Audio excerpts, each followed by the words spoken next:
When Navy SEAL Team Leader Commander Jake Thornfield demanded to know her identity, she looked him straight in the eye and said just 2 words, "Ghost 9."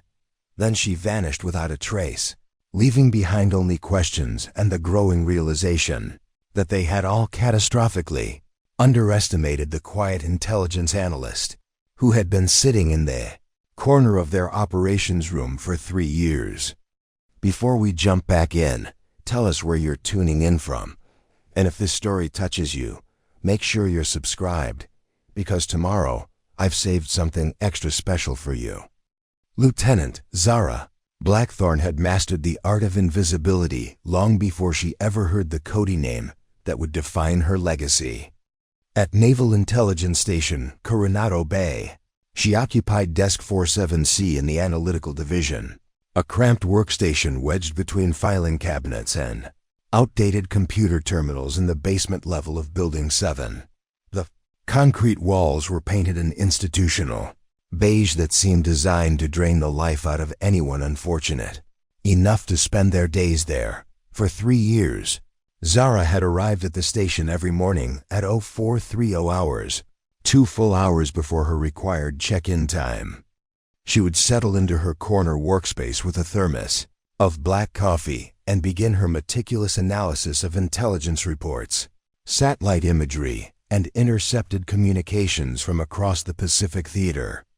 Her official job description read Junior Intelligence Analyst, grade GS-12, but that clinical title failed to capture the extraordinary depth of her work. At 29, Zara possessed an analytical mind that could process vast amounts of disparate information and identify patterns that escaped more senior officers. She could cross-reference shipping manifests with weather patterns and troop movements to predict insurgent activity weeks before it materialized. When communications intercepts came in fragmented and coded, she could piece together operational intentions from seemingly meaningless fragments. Her reports were models of precision and insight, often running 20 to 30 pages of detailed analysis complete with risk assessments and strategic recommendations. The irony was that hardly anyone read them. Zara's workstation was positioned in what the intelligence community called the pit, a collection of cubicles housing junior analysts, recent academy graduates, and personnel waiting for security clearance upgrades. It was considered a temporary assignment, a place where promising officers paid their dues before moving up to the prestigious Strategic Analysis Division on the 3rd floor, with its panoramic ocean views and direct access to senior command. But Zara had been in the pit for 3 years, watching waves of newer personnel cycle through and move on to higher positions. While she remained anchored to Desk 47C, her efficiency was legendary among her peers. Her accuracy rate was the highest in the division, and her predictive analyses had prevented 3 separate security incidents that could have resulted in American casualties. Yet every promotion board passed her over. Every advancement opportunity went to officers with more traditional backgrounds and connections. What her colleagues didn't know, what Zara carefully concealed beneath her professional demeanor and regulation uniforms, was that she spent every moment of her free time preparing for the career she truly wanted. Not just intelligence analysis, but field operations. Real missions. Direct action. Her apartment in downtown Coronado was transformed each evening into a private training facility. The living room had been cleared of furniture and equipped with combat mats, a pull-up bar, and precision training equipment.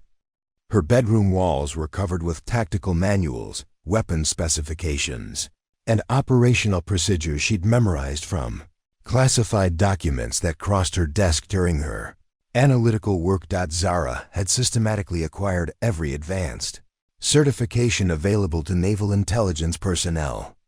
Close quarters combat training at Quantico, advanced marksmanship qualifications at Camp Pendleton, survival and evasion techniques at the Mountain Warfare Training Center, language proficiency in Mandarin, Arabic, and Russian, cyber warfare specialization from the Naval Postgraduate School. Each certification was earned during her leave time, using her own resources without fanfare or official recognition. Her personnel file listed these qualifications as additional training, but didn't reflect the extraordinary level of expertise she'd achieved. Zara had become, in effect, a fully qualified special operations candidate disguised as a desk-bound intelligence analyst. The transformation had been gradual and deliberate. During her first year at Coronado Bay, Zara had watched special operations command personnel cycle through the intelligence division for mission briefings and debriefings. She observed how they carried themselves, how they processed information, how they approached complex tactical problems. She studied their methods and began incorporating their mindset into her analytical work. By her second year, she was volunteering for additional duty assignments that brought her into contact with field operatives. She would stay late to assist with mission planning, offering insights that often proved invaluable to operational success. When SEAL teams needed intelligence support for high-risk missions, they began specifically requesting her analytical products, but the requests always came through intermediaries. The operational teams knew her work by reputation, but they rarely interacted with her directly. To them, she was simply another intelligence analyst, competent but unremarkable. They had no idea that the person analyzing their operational requirements and providing tactical assessments was more qualified for field work than many of the junior officers assigned to their teams. The pattern had become frustratingly predictable. Zara would receive a mission briefing request through official channels, spend days or weeks developing comprehensive analytical products, and submit reports that would shape operational planning at the highest levels. Then she would watch through security monitors as the teams deployed, knowing that her work was protecting their lives and ensuring mission success. While she remained invisible in the basement of Building 7, her immediate supervisor, Commander Patricia Westfield, was a career intelligence officer who had built her reputation on steady, unremarkable competence. Westfield appreciated Zara's work product, but seemed incapable of recognizing her broader potential. During performance reviews, she would praise Zara's analytical skills while suggesting she focus on developing expertise in her current role rather than pursuing distractions. The distractions Westfield referred to were Zara's attempts to volunteer for field assignments, her requests for advanced training opportunities, and her applications for transfer to operational units. Each request was politely declined with explanations about the importance of her current position and the need for continuity in current analytical support. What Westfield didn't understand was that Zara's analytical excellence wasn't separate from her operational aspirations, so it was preparation for them. Every report she wrote, every intelligence assessment she completed, was building a comprehensive understanding of modern warfare that would make her invaluable in the field. She wasn't just analyzing operations.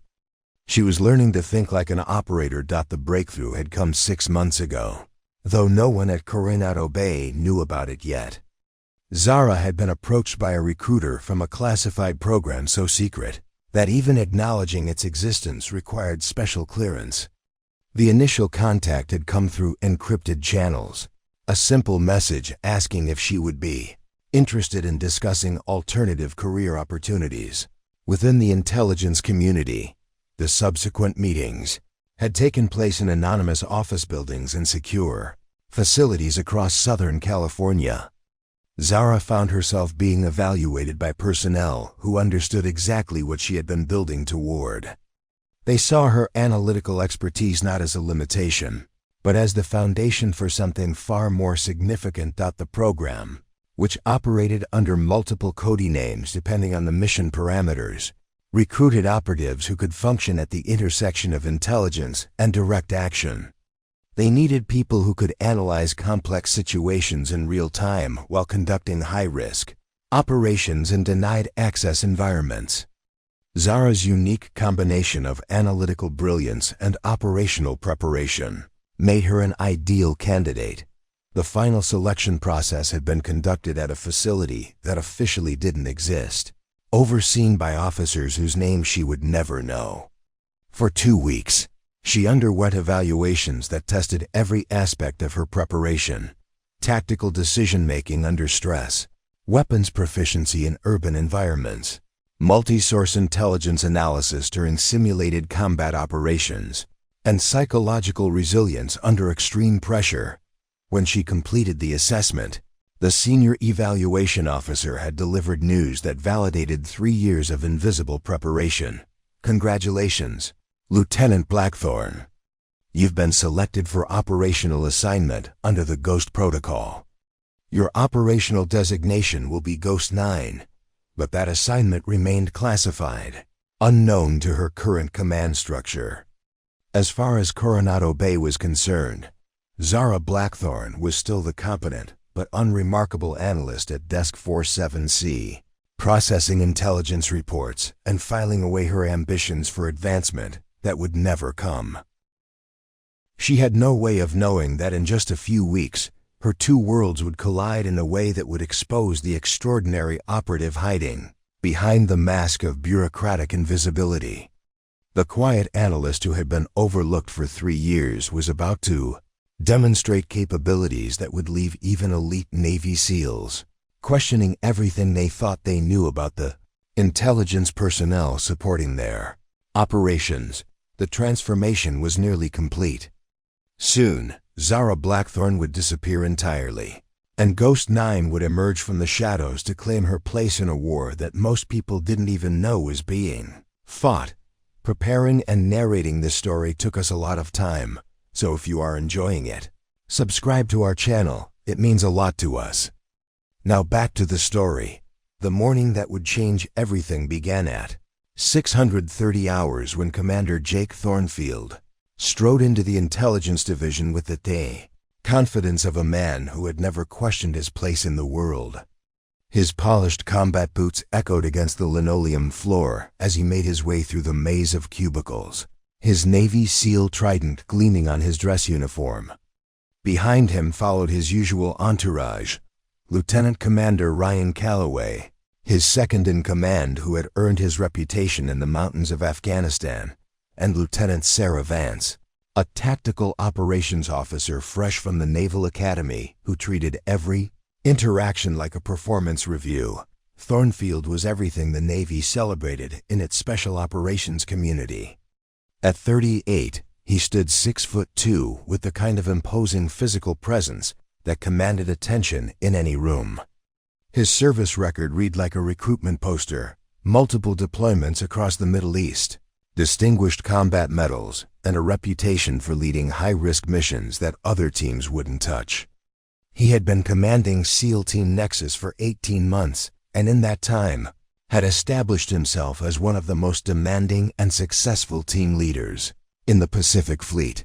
But success had also bred arrogance, and Thornfield had developed a particular disdain for what he called desk warriors, the intelligence analysts, logistics coordinators, and support personnel who, in his view, played it safe while real operators put their lives on the line.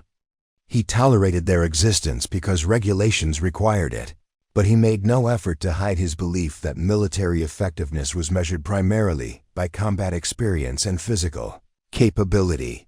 "Blackthorne," he called out, not bothering to approach Zara's workstation. His voice carried the authoritative tone of someone accustomed to immediate compliance. "I need those operational assessments for the Scarlet Bay insertion by 1400 hours. Think your people can handle something that straightforward, or should I request support from the Strategic Division?" The question was loaded with implications. The Strategic Division on the 3rd floor was staffed by senior analysts with advanced degrees and direct access to flag officers. Suggesting that Zara's work might need to be reassigned to them was a deliberate insult, implying that she and her colleagues in the pit were junior varsity players unsuitable for important work. Zara looked up from her terminal, where she had been analyzing satellite imagery from the South China Sea. She had been tracking unusual naval movements for 3 weeks, building a comprehensive threat assessment that had identified potential security vulnerabilities no one else had noticed. The assessments were completed at 0500 Commander. They've been uploaded to the secure server with hard copies in your mission briefing folder. I've included terrain analysis, enemy capability assessments, and 3 alternative infiltration routes with risk matrices for each. Lieutenant Vance stepped forward, her expression skeptical. Alternative routes? That wasn't part of the original request. We asked for standard operational assessment, not tactical planning. I noticed potential complications in the primary approach vector, Zara replied evenly. Intelligence indicates increased patrol activity along the coastline during your planned insertion window. The alternatives provide options if conditions change. Thornfield's jaw tightened visibly. He didn't appreciate unsolicited tactical suggestions, especially not from intelligence personnel who had never conducted an actual infiltration mission. Lieutenant Blackthorne, your job is to provide information, not to second-guess operational planning. SEAL Team, Nexus has successfully completed 43 missions without requiring backup plans from analysts who've never been in the field. The statement hung in the air like a challenge. Around the office, other analysts had stopped their work to observe the exchange. Conversations at nearby workstations fell silent as personnel sensed the tension building between the SEAL commander and the quiet analyst, who rarely drew attention to herself. Of course, sir, Zara said quietly, maintaining professional composure despite the public dismissal of her expertise. The primary plan is solid. I was simply providing additional options based on current intelligence patterns, but Thornfield wasn't finished.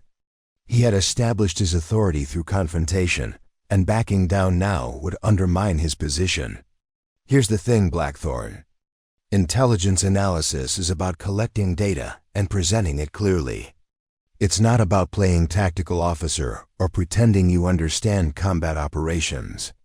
That's why you're sitting at that desk instead of carrying a weapon in hostile territory. Lieutenant Commander Calloway shifted uncomfortably. He had worked with intelligence analysts throughout his career and recognized that many of them provided valuable insights that enhanced mission success. Thornfield's approach struck him as unnecessarily harsh, but contradicting his commanding officer in front of subordinates wasn't an option. Zara felt the familiar sting of institutional dismissal, but this time it carried additional weight because it was so public. Thornfield wasn't just questioning her professional competence. He was using her as an example to reinforce the hierarchy that kept desk warriors in their designated roles. She was being reminded, and everyone watching was being reminded, that intelligence personnel existed to serve operational teams, not to contribute to tactical decision-making. Furthermore, Thornfield continued, his voice gaining momentum, I've reviewed some of your previous reports, and I'm seeing a pattern of analytical overreach. You're consistently providing recommendations that go beyond your expertise and authority. Intelligence analysts assess threats and present data. They don't make strategic recommendations or suggest modifications to operational procedures. This was factually incorrect, and everyone in the intelligence division knew it. Advanced threat assessment explicitly included strategic recommendations and operational suggestions. Zara's reports were considered models of comprehensive analysis precisely because they went beyond raw data to provide actionable insights. But correcting a SEAL commander in front of his team and her colleagues would be career suicide. I understand, sir, Zara replied, though her tone remained neutral rather than deferential. Vance, sensing an opportunity to demonstrate her loyalty to Thornfield, added her own observation. Maybe the problem is that some people think watching operations from a computer screen makes them qualified to direct field personnel. There's a difference between reading about combat and actually engaging in it. The comment was aimed directly at Zara, though Vance lacked the courage to address her by name. It was the kind of casual cruelty that flourished in hierarchical institutions, where junior officers competed for favor by participating in the humiliation of those perceived as weaker or less important. Zara closed the file she had been working on and stood up, retrieving a folder from her secure filing cabinet. She placed it on her desk and opened it deliberately, her movements precise and controlled. Inside were copies of her advanced tactical certifications, her weapons qualifications, and her language proficiencies, credentials that would have impressed even experienced special operations personnel. But she didn't display the contents. Instead, she closed the folder and returned it to the cabinet without comment. The gesture was noticed by several of her colleagues, who recognized it as a moment of remarkable restraint. Zara had chosen not to defend herself, not to escalate the confrontation, and not to reveal information that might have shifted the power dynamic. Thornfield interpreted her silence as capitulation. "I'm glad we understand each other, Lieutenant. Intelligence analysis is important work, but it has clear boundaries. Stay within them and we'll get along fine." As Thornfield and his entourage prepared to leave, he delivered what he clearly intended as a final statement of authority. "One more thing, Blackthorne. I've noticed you've been volunteering for additional assignments beyond your normal duties. Night shifts, weekend support, special project analysis. That ends now. I need intelligence personnel who are focused on their primary responsibilities, not spreading themselves thin trying to impress people." The directive was particularly cutting because Zara's volunteer work had been specifically requested by operational teams who valued her insights. She had been providing after-hours support for high-priority missions, often working 16-hour days to ensure that field personnel had the most current and comprehensive intelligence available. Thornfield was essentially ordering her to provide less support to the teams that depended on her analysis. "Understood, Commander," she replied, her voice steady despite the anger building beneath the surface. After Thornfield left, the intelligence division remained unusually quiet. Zara's colleagues returned to their work with visible discomfort, uncertain how to respond to what they had witnessed. Master Chief Petty Officer David Rodriguez, a 20-year intelligence veteran who supervised the analytical section, approached her workstation. "Zara," he said quietly, "don't let that get to you. Some people in this organization have forgotten that mission success depends on everyone doing their job well, not just the people who carry guns." But Rodriguez's supportive words couldn't disguise the fundamental reality of their situation. In the military hierarchy, operational personnel held positions of authority over support staff, regardless of individual competence or expertise. Thornfield's public dismissal of Zara had reinforced that hierarchy and sent a clear message to everyone who witnessed. And what none of them knew was that Thornfield had just humiliated someone whose operational qualifications exceeded those of many personnel under his command. The quiet intelligence analyst at Desk 47C had been selected for a classified program so advanced that acknowledging its existence required special clearance. She possessed tactical expertise and combat training that would have impressed even experienced SEAL operators, but institutional bias had blinded Thornfield to possibilities beyond his preconceptions. He saw a desk-bound analyst where others might have recognized a fully qualified operative. His dismissive treatment reflected not Zara's limitations, but his own inability to recognize excellence in forms he didn't expect. That afternoon, as Zara worked alone in the nearly empty intelligence division, she made a decision that would alter the trajectory of her career and expose the cost of Thornfield's arrogance. She opened a secure communication channel and began typing a message to her Ghost Protocol handler. The subject line read, "Request immediate activation for field assignment." Thornfield had spent the morning establishing his authority over someone he considered a subordinate analyst. He had no idea that he had just challenged an operative whose true capabilities would soon prove more valuable than his entire team's combined experience. The quiet intelligence analyst was about to disappear, and in her place, something far more dangerous would emerge. The confrontation that would shatter 3 years of careful invisibility began on a Tuesday morning, When Zara arrived at her workstation to find her, security access had been systematically restricted. She stood at the entrance to the Secure Intelligence Analysis section, watching her access card trigger a red denial light on the scanner for the fourth consecutive time. The metallic beep of rejection echoed through the corridor as a line of analysts gathered behind her, their morning briefings delayed by her inability to enter the area she had accessed, without incident for 36 months. Having difficulties, Lieutenant? The voice belonged to Lieutenant Commander Calloway, Thornfield's second-in-command, who appeared at her shoulder with poorly concealed satisfaction.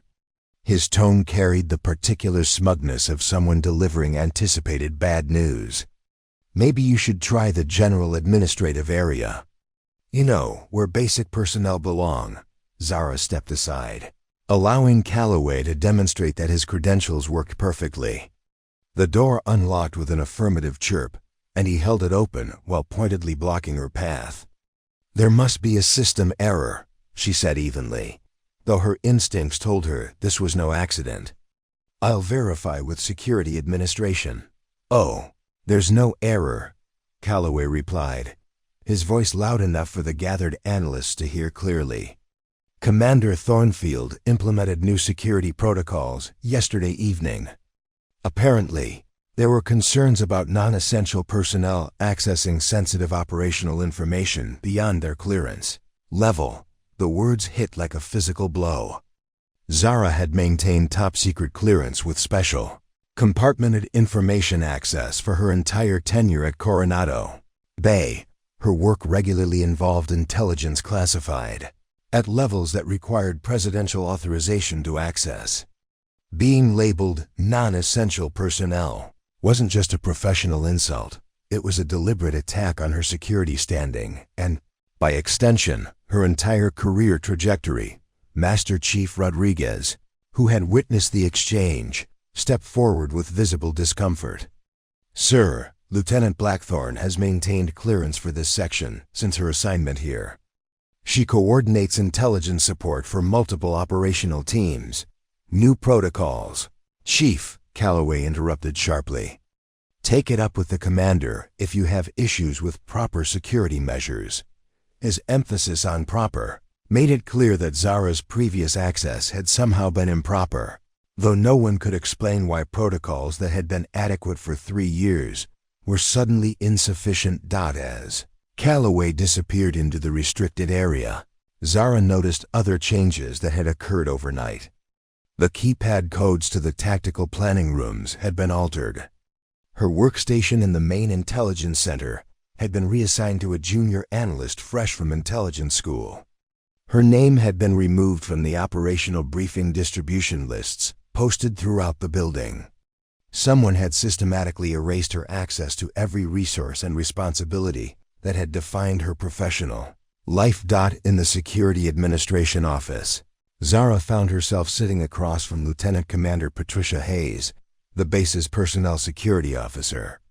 Hayes appeared genuinely uncomfortable as she reviewed Zara's file on her tablet, her expression suggesting she was as surprised by the restrictions as Zara herself. Lieutenant Blackthorne, I'm reviewing your security status and I have to say, this is highly irregular, Hayes began, scrolling through digital documents.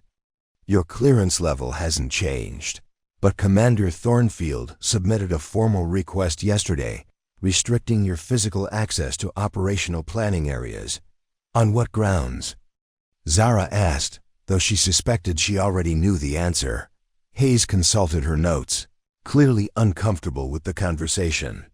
The request cites operational security concerns and mentions that your recent behavior has been problematic. Specifically, that you've been overstepping your assigned duties and attempting to influence operational decisions beyond your authority and experience level. Zara felt ice forming in her veins. Every interaction she'd had with Thornfield flashed through her memory, each instance of professional competence now reframed as insubordination. What specific incidents are cited? According to the documentation, you've been questioning established patrol procedures, providing unsolicited tactical recommendations, and challenging command decisions in front of subordinates. Hayes looked up with what might have been sympathy. "Look, Zara, I've known you since you arrived here. This doesn't sound like you at all. But Thornfield is building a case that you're becoming disruptive to unit cohesion." The accusations were technically accurate, but completely stripped of context.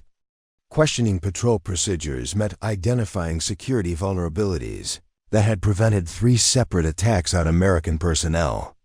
Providing tactical recommendations referred to the comprehensive threat assessments that operational teams had specifically requested. Challenging command decisions meant offering alternative approaches when intelligence indicated higher probability of mission success. "Commander Hayes," Zara said carefully, "every action mentioned in that report was within my duties as an intelligence analyst and was specifically requested by operational teams. I understand that, and I've noted your objections in the file. But Thornfield has requested that your access be limited to basic intelligence functions until this issue is resolved through proper channels." Hayes closed the tablet with visible reluctance.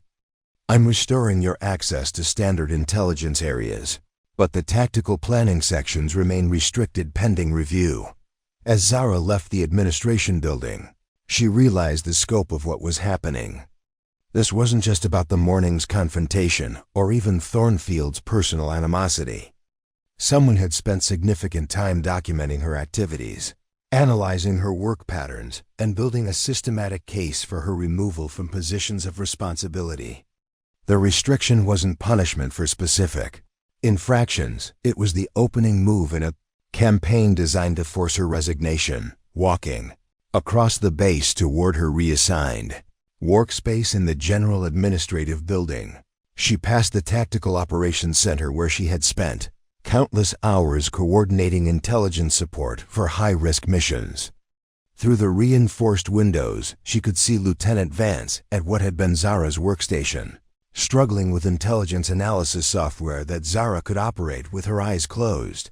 The message was unmistakable. Intelligence analysis was interchangeable grunt work that anyone could perform, and Zara's specialized expertise was neither valued nor necessary. She had been reduced from a critical operational asset to a replaceable administrative function. That afternoon brought additional humiliations. Zara discovered that her access to the Special Operations Communications Network had been revoked. The intelligence databases she used for threat assessment were now accessible only through supervised terminals in the main library. Her direct communication channels with field teams had been terminated, requiring all future coordination to flow through Thornfield's administrative staff. Most devastatingly, she learned that her comprehensive threat assessment for Operation Midnight Sun, a classified mission involving deep reconnaissance in hostile territory, had been rejected without review. 3 weeks of detailed analysis, including identification of enemy communication patterns and optimal infiltration routes, had been dismissed and reassigned to the Strategic Division on the 3rd floor. Lieutenant Commander Hayes found Zara in the nearly empty mess hall that evening, nursing coffee that had grown cold while she processed the day's systematic destruction of her professional standing. "Blackthorne," Hayes said, settling into the seat across from her. "I've been thinking about our conversation today, and I need to ask you something off the record." Zara looked up, uncertain what additional bad news might be coming. "What's really happening here?" "I've reviewed your performance evaluations, your security compliance record, your operational support history. You're one of the most effective intelligence analysts this base has ever had. Half our successful operations in the past 2 years wouldn't have happened without your coordination. Work. I think Commander Thornfield wants me transferred," Zara replied simply. "But why? Your work speaks for itself. You've prevented security incidents, provided critical tactical support, maintained perfect operational security. What could possibly justify this kind of persecution?" Zara studied Hayes carefully. The personnel officer represented the institutional military, someone who valued competence over politics and results over appearances. Can I ask you something hypothetical? Go ahead. If someone hypothetically had qualifications for operational assignments, advanced tactical training, weapons proficiency, language skills, specialized certifications, but was blocked from field duty because their current supervisors couldn't see past traditional role boundaries, what would you advise them to do? Hayes was quiet for a long moment, turning her coffee mug slowly between her hands. Hypothetically, I'd say that person should remember that the Navy is bigger than any one base, and bigger than any one commanding officer. Sometimes the best personnel have to navigate around obstacles instead of confronting them directly. She leaned forward slightly. Hypothetically, some people are meant for roles that their current assignment doesn't reflect. And sometimes, the most talented personnel have opportunities available to them that their immediate supervisors don't even know exist. After Hayes left, Zara remained in the mess hall until the cleaning crew arrived. The day had been a systematic dismantling of everything she had built at Coronado Bay, but it had also clarified something important. She could no longer maintain the fiction that patient competence would eventually be rewarded with appropriate recognition. Thornfield had made his position clear. Intelligence personnel existed to serve operational teams without question, complaint, or independent thought. Any attempt to demonstrate capabilities beyond narrow analytical functions would be treated as insubordination and suppressed through administrative retaliation. But Zara had spent 3 years preparing for exactly this moment, when the institutional military would reveal its limitations and force her to choose between accepting those limitations or transcending them entirely. She opened her secure tablet and composed a message to her Ghost Protocol handler. The subject line read, "Immediate activation requested. Current assignment compromised." The response arrived within 2 hours. Activation approved. Report to Facility Blackwater 0600 Thursday for final briefing. New assignment begins immediately upon arrival. Zara printed the message, folded it carefully, and secured it in her personal safe. Tomorrow she would submit formal transfer paperwork through official channels, following every regulation and protocol exactly as written. She would document Thornfield's systematic retaliation and Hayes's confirmation of her exemplary service record, but she would also disappear from Coronado Bay forever, taking with her 3 years of institutional knowledge, operational expertise, and tactical insights that could have benefited American special operations for decades to come. Thornfield had succeeded in removing what he saw as a problematic intelligence analyst. What he had actually done was eliminate an asset whose true value he had never bothered to assess. The quiet lieutenant who had endured his dismissive treatment was about to vanish completely. In her place, an operative with capabilities beyond his comprehension would emerge from the shadows of the intelligence community to engage in missions he could never imagine. Lieutenant Zara Blackthorne would file her final intelligence report in the morning. By Thursday evening, Ghost 9 would be operational in environments where Thornfield's conventional thinking would prove not just inadequate, but potentially fatal. The breaking point had been reached. Now the real transformation would begin. The meeting that would expose 3 years of invisible preparation took place in Conference Room Delta at 0800 hours, the claustrophobic windowless chamber where careers were dissected behind closed doors.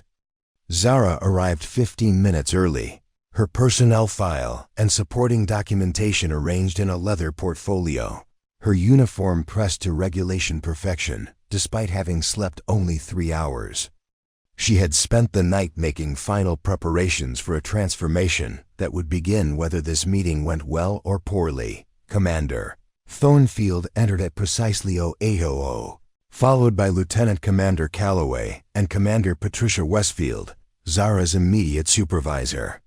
The presence of Westfield surprised Zara. Her supervisor had been notably absent during the recent campaign against her access and responsibilities.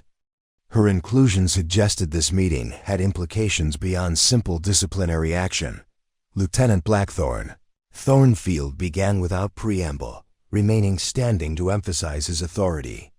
It has come to my attention that you've been engaging in unauthorized activities that raise serious questions about your judgment and fitness for your current position. Zara maintained steady eye contact, her hands folded calmly despite the adrenaline coursing through her system. Sir, I'd like to understand the specific nature of these allegations. Calloway opened a folder with theatrical precision, clearly enjoying his role in the proceedings. Over the past 6 months, Lieutenant Blackthorne has been observed engaging in activities far beyond her assigned duties and apparent qualifications. On March 15th, she was found in combat training facility 7 after hours, utilizing advanced tactical simulation equipment without authorization. The accusation was technically accurate, but deliberately misleading. Zara had been invited to test new simulation software by the facility's director, who valued her analytical perspective on training scenarios. Her presence had been logged and approved through proper channels. On April 3rd, Calloway continued, she was documented accessing classified operational planning materials for missions outside her assigned support responsibilities. Again, factually correct, but stripped of context. She had been specifically requested to provide intelligence analysis for those missions by the operational teams involved, following standard protocols for interdepartmental support. And on April 20th, she was observed conducting weapons qualifications at the advanced marksmanship range, using equipment typically reserved for special operations personnel. This time, Zara spoke up. Sir, those qualifications were conducted during my personal time, using range slots available to all personnel with appropriate clearance levels. The weapons training was part of maintaining professional proficiency standards. Thornfield's expression hardened. Professional proficiency standards for an intelligence analyst don't typically include sniper rifle qualifications.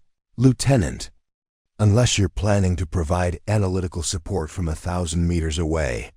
The comment drew chuckles from Calloway and Westfield, but Zara recognized the underlying message.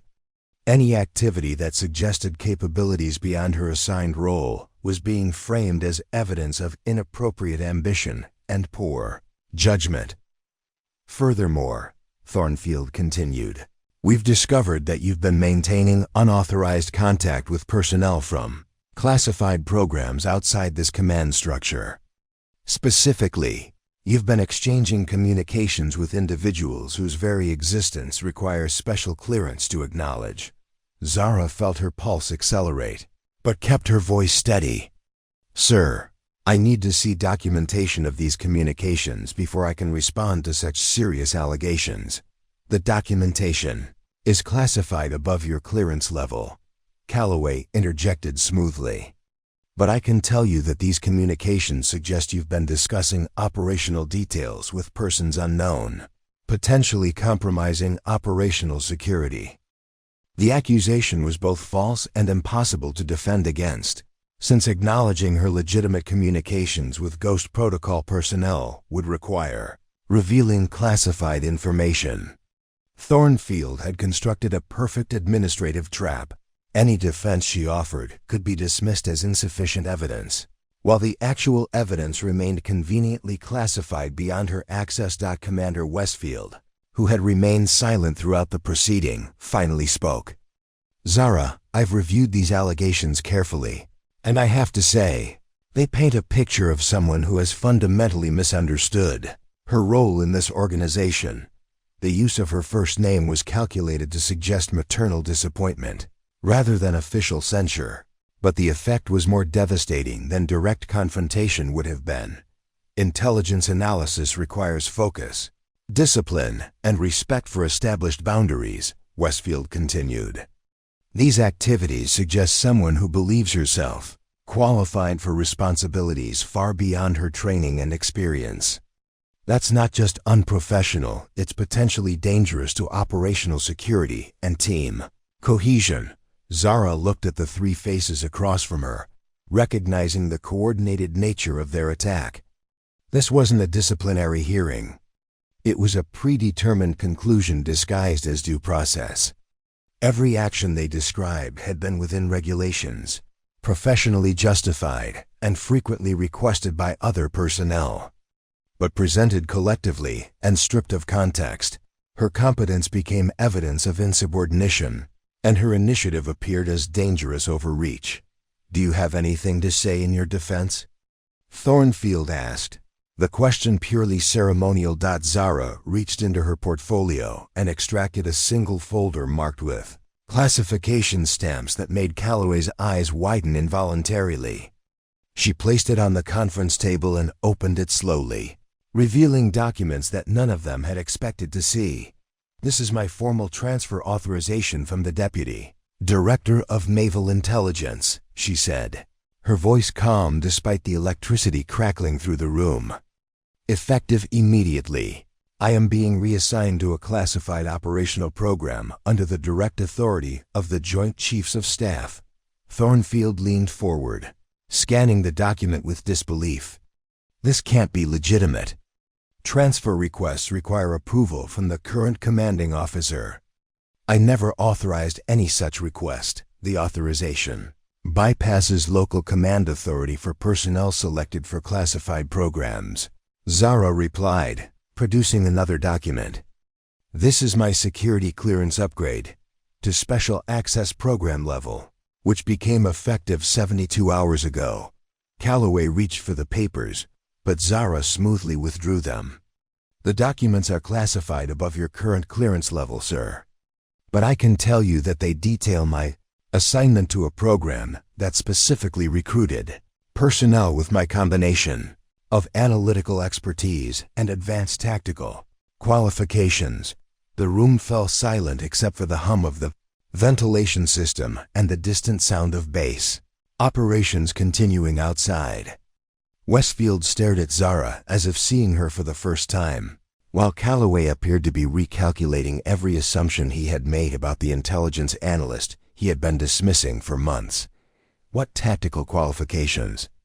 Thornfield demanded, his voice tight with anger and confusion. Zara opened another section of her portfolio, revealing a comprehensive record that made Calloway audibly gasp. Advanced Close Quarters Combat Certification from Marine Corps Base Quantico. Expert Marksman ratings with 7 different weapon systems. Certified proficiency in high-altitude low-opening parachute operations. Advanced Survival and Evasion Training. Specialized Communications and Cyber Warfare Certification. She continued methodically, each qualification hitting the room like artillery rounds. Native-level proficiency in Mandarin, Arabic, and Russian. Advanced Combat Medical Training. Explosive Ordnance Disposal Certification. Deep Water Diving Qualifications. Thornfield snatched the document, his face growing paler as he scanned the extensive list. "When did you acquire all this training?" "During the 3 years I've been assigned to this base, sir. Every weekend, every leave period, every moment of personal time I could manage. While you were convinced I was too weak for operational assignments, I was systematically preparing for exactly the kind of work this new program conducts." The implications began settling over the room like fallout. Every dismissive comment, every restriction of her access, every assumption about her capabilities had been based on complete ignorance of her actual qualifications. Thornfield had been systematically undermining someone whose training exceeded that of many personnel under his command. But why? Westfield asked, her voice barely above a whisper. "Why didn't you tell us about these qualifications? Why didn't you apply for operational assignments through proper channels?" Zara's smile was polite but cold. "I did apply, ma'am. Multiple times. Every application was rejected with explanations about the importance of my current role and suggestions that I focus on developing expertise within established boundaries." She produced another folder, this one containing copies of transfer requests, training applications, and correspondence documenting 3 years of systematic rejection. Every attempt to demonstrate broader capabilities was characterized as overreach.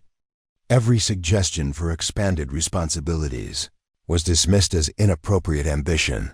Thornfield was studying her advanced qualifications with the expression of someone discovering that his assumptions had been catastrophically wrong. These certifications, some of these programs have waiting lists measured in years. How did you gain access? The same way anyone gains access, sir. Through demonstrated competence, strong recommendations, and meeting rigorous selection standards. Zara began gathering her documents.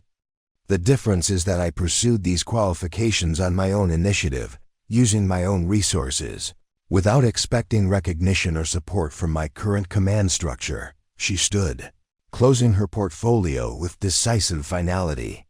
My new assignment begins in 48 hours. I'll be working with personnel who understand that capability comes in many forms, and that the most effective teams integrate diverse expertise rather than enforcing artificial limitations. As she moved toward the door, Thornfield made one final attempt to assert authority over a situation that had completely escaped his control. Lieutenant Blackthorne, regardless of these new assignments, your conduct here has been inappropriate. You've operated outside established protocols and demonstrated poor judgment in how you've managed your career development. Zara paused at the door and turned back to face them. Commander, with respect, the only poor judgment demonstrated here was the systematic waste of a qualified asset. While you were building cases against personnel who didn't fit your preconceptions, I was building the capabilities your teams actually needed. She opened the door, then delivered her final assessment. My new commanding officers will be interested to learn how this base managed to overlook someone with my qualifications for 3 years. That's the kind of leadership failure that compromises operational effectiveness and puts American personnel at risk. The door closed behind her with a soft click, leaving 3 very stunned officers in a suddenly oppressive silence. In the space of 30 minutes, their carefully constructed case against an insubordinate intelligence analyst had collapsed, revealing instead a systematic failure of leadership that had driven away exactly the kind of asset special operations desperately needed. Thornfield stared at the closed door, beginning to understand that he hadn't eliminated a problem employee. He had lost what might have been the most qualified intelligence analyst in the Pacific Fleet to a program that would put her capabilities to far better use than anything Coronado Bay could offer. Commander, Westfield broke the silence with a voice that shook with professional humiliation. Jake, do you realize what we just did? We spent 3 years sitting on someone who was more qualified for operational assignments than half the people we've been promoting. But it was too late for recognition or regret. Zara Blackthorne was already transforming into something beyond their comprehension, an operative whose true capabilities would soon be demonstrated in environments where their conventional thinking could not follow. The hidden arsenal had been revealed, but not to gain their approval or recognition.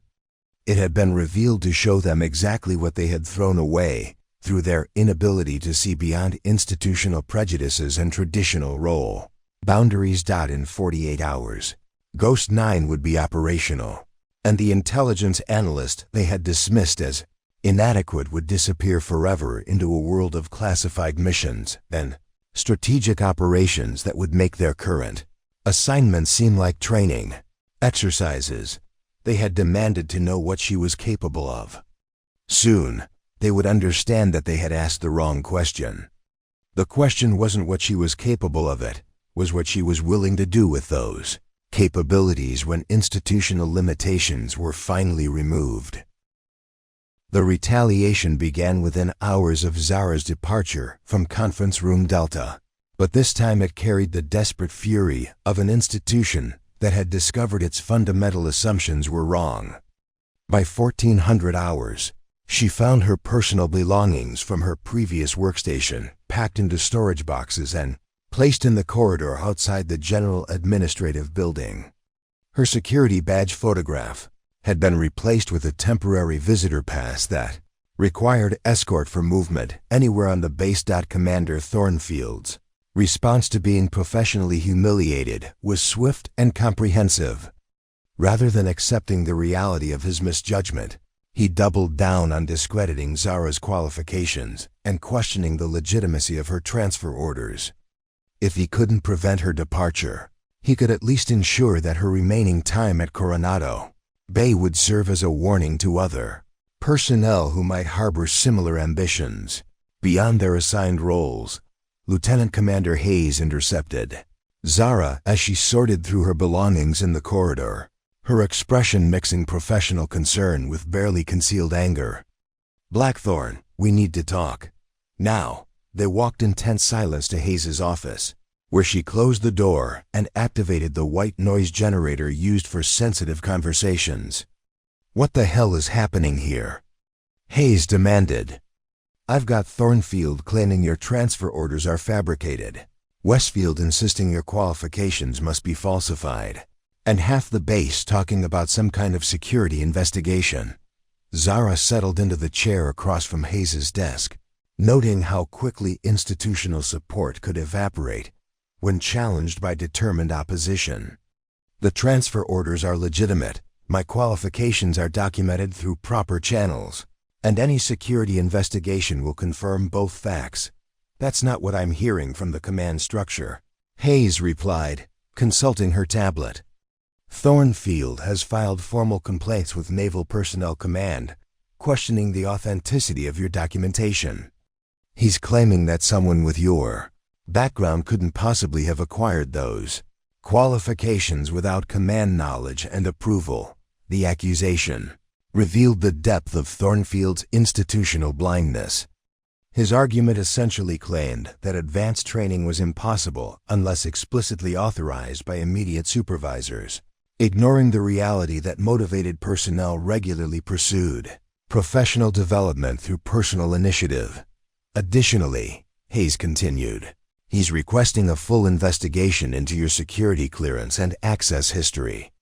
He wants to know how classified program personnel gain knowledge of someone under his command without his authorization." Zara recognized the strategy. Unable to challenge her qualifications directly, Thornfield was attempting to frame her recruitment by classified programs as a security violation. If he could convince higher authorities that proper protocols had been violated, he might be able to delay or prevent her transfer while damaging her professional reputation. "Commander Hayes," Zara said carefully, "are you familiar with Special Access Program recruitment protocols?" Hayes's expression shifted slightly. "I have general familiarity with SAP procedures, but not specific operational details. Personnel selected for SAP assignments undergo extensive background investigation that includes review of their training, qualifications, and professional performance. The evaluation process specifically examines their ability to acquire advanced skills through independent initiative. Since app operations require personnel who can adapt and excel without constant supervision." Zara leaned forward. "My recruitment wasn't a security violation. It was the result of exactly the kind of comprehensive assessment that identified capabilities my current command structure failed to recognize." Before Hayes could respond, her phone rang with an incoming call marked "Priority Command." She answered immediately, her expression growing increasingly troubled as she listened to the voice on the other end. "Understood, sir. I'll implement immediately." She hung up and turned back to Zara with obvious reluctance. "That was Captain Morrison from Fleet Command. Effective immediately. You're restricted to base pending completion of the security investigation. No communication with outside personnel, no access to classified systems, and no departure from Coronado Bay without explicit authorization." Order was professionally devastating and personally humiliating. Zara was being treated like a suspected security risk, confined to the base while her professional reputation was systematically dismantled. The restriction would prevent her from reporting to Facility Blackwater as ordered, potentially compromising her Ghost Protocol assignment before it could begin. "How long will this investigation take?" Zara asked, though she suspected the answer would be deliberately vague. Thornfield estimates 2 to 3 weeks for a thorough review, Hayes replied. But that assumes full cooperation from all parties and no complications in accessing classified records. The timeline was clearly designed to extend well beyond her assigned reporting date, ensuring that her new assignment would be reassigned to other personnel. Thornfield had found a way to prevent her departure while maintaining the appearance of following proper security protocols. As Zara left Hayes' office, she encountered a group of her former colleagues from the intelligence division. Their reactions ranged from sympathy to skepticism, reflecting how effectively Thornfield's campaign was undermining her credibility throughout the base. Zara called out Petty Officer First Class Deanna Reeves, a signals intelligence analyst who had worked closely with her on several operations. Is it true that you've been working with classified programs without telling anyone? The question, asked with genuine concern, revealed how Thornfield's narrative was spreading. Her legitimate recruitment by Ghost Protocol was being characterized as secretive behavior that violated trust and potentially compromised security. I was recruited through proper channels for a program that required security clearance I already possessed, Zara replied. There was nothing inappropriate about the process, but why didn't you tell us? Pressed Petty Officer Second Class Michael Torres, whose tone suggested he felt personally deceived. We worked together for 3 years. If you were qualified for special operations, why were you stuck in intelligence analysis? The question encapsulated the fundamental problem she had faced throughout her career. Her colleagues couldn't understand why someone with advanced qualifications would accept assignment to support roles, assuming that such acceptance implied the qualifications were either non-existent or irrelevant. I pursued additional training because I wanted to expand my capabilities, she explained. The fact that those capabilities weren't recognized or utilized here doesn't mean they weren't real. Torres exchanged glances with Reeves. Commander Thornfield says some of those qualifications might not be legitimate. That people sometimes exaggerate their training to impress recruiters. The suggestion that she had fabricated her credentials was particularly damaging because it was impossible to refute without revealing classified details about her training and assessment. Thornfield had crafted accusations that put her in an impossible position. She could neither prove her innocence nor defend her qualifications without compromising security protocols. That evening, Zara found herself confined to her quarters under what amounted to house arrest. Her secure communication devices had been confiscated. Her computer access was limited to unclassified systems, and a security patrol checked on her location every 2 hours. The isolation was designed to prevent her from coordinating with Ghost Protocol, personnel who might intervene on her behalf. But Thornfield had underestimated both her resourcefulness and the extent of her preparation for exactly this kind of institutional retaliation. During her 3 years at Coronado Bay, she had developed contingency plans for scenarios where her dual existence might be exposed and her official position compromised. Using a backup communication method that bypassed base security systems, she managed to send a brief message to her Ghost Protocol handler. Assignment compromised by local command interference. Require immediate extraction authorization. The response came through channels so classified that their existence was known only to a handful of personnel in the intelligence community. Extraction authorized. Maintain current position for 24 hours. Situation being resolved through appropriate channels. Meanwhile, Thornfield was discovering that his campaign against Zara had attracted attention from levels of command he had never intended to engage. Captain Morrison received a priority communication from the Deputy Director of Naval Intelligence, inquiring about the security investigation and requesting detailed justification for restricting personnel assigned to classified programs. The inquiry arrived simultaneously with calls from the Joint Chiefs of Staff Personnel Office. the Special Access Program Security Division, and congressional oversight committees responsible for intelligence operations. Thornfield's local power play had triggered responses from the highest levels of military and civilian leadership. By the next morning, the base was buzzing with rumors about high-level intervention in what had initially appeared to be a routine personnel matter.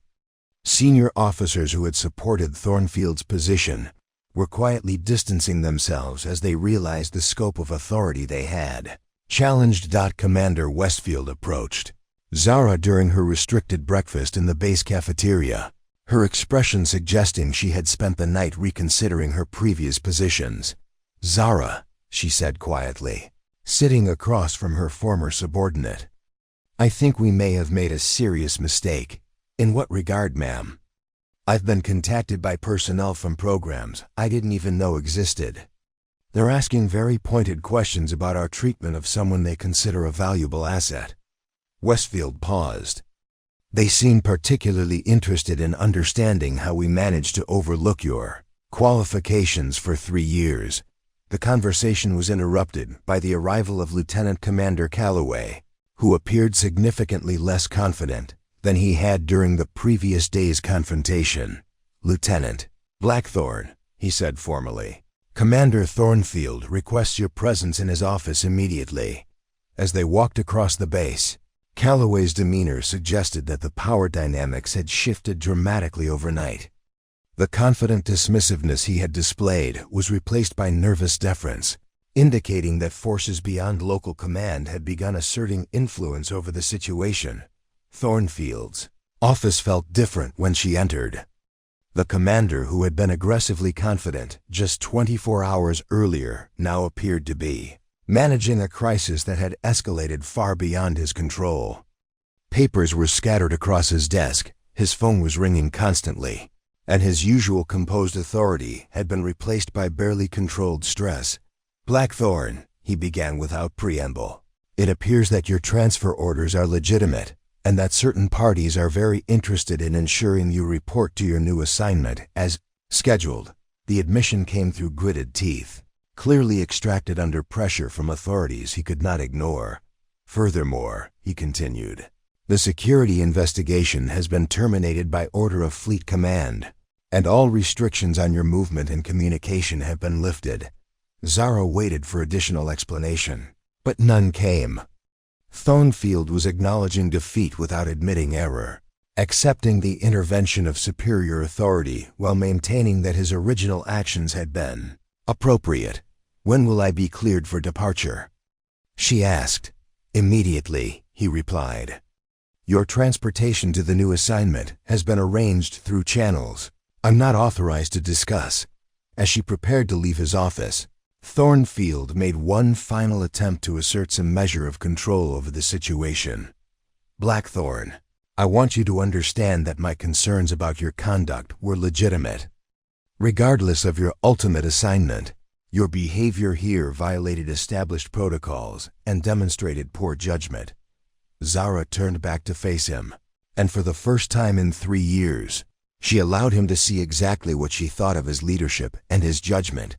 "Commander," she said quietly, "the only poor judgment demonstrated here was the systematic waste of qualified personnel due to institutional bias and leadership failure. That's something your superiors are now very interested in examining." She opened the door and delivered her final assessment. "History will remember this as an example of how incompetent leadership can compromise national security by failing to recognize and utilize the assets under their command." The door closed behind her, leaving Thornfield alone with the wreckage of his authority and the growing realization that his career might not survive the scrutiny his actions had attracted. Within 6 hours, Zara had departed Coronado Bay forever, taking with her not just 3 years of wasted potential, but detailed knowledge of exactly how institutional prejudice could neutralize America's most valuable intelligence assets. The systematic pushback had failed, but its failure had exposed weaknesses in military leadership that would have consequences far beyond one personnel dispute. Thornfield had won neither the battle nor the war. He had simply demonstrated that some victories come at costs too high to justify that facility. Blackwater existed in the spaces between official acknowledgement and operational necessity, a collection of unmarked buildings hidden within the sprawling complex of Naval Base Ventura Island. Zara arrived at 0545 hours in a civilian sedan driven by someone who had introduced himself only as transport, following roads that didn't appear on any publicly available maps. The facility's exterior suggested nothing more than routine administrative functions, but the security checkpoints and biometric scanners told a different story entirely.